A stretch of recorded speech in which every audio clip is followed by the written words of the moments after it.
malakoto kullu shay'ina jëmm jaa di barahama kibritu ahmad di domas sidi barahama mbal buy jàpp benn qualité jën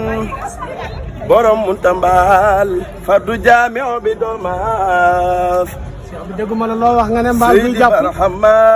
mbaal bi jàpp benn qualité jën mu ne mbaal boo xam ne buñ mbaalee benn qualité jën rek la mën a jàpp kese kese sëriñ bi mu ne Ibou Diouf mu ne kooku mënta mbaal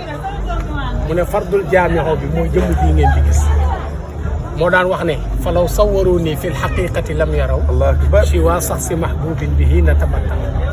tekki na fa baaxisu ibrahima li shawqi waaxidu fa lastu usannihi walam aku ajmahu yëkkatil ma dégg ijaabul azam bi barahama ndeysaan mu ne kiiraayil azam kiiraay lu màglee màgli nga xam ne ñëpp la xiiru anta baabulaay nema rijal feeña yow soodaan anta baabullaahi yaay buntab yàlla góor yàlla yi baax nañ de weddiwuñ kenn de waaye ki jëmmal góor yàlla yi ci wilaayatu jëmmu jàng allah akbar koo koy kat Alaaji Ibrahima Alaaji Ibrahima Ñas sang bu tedd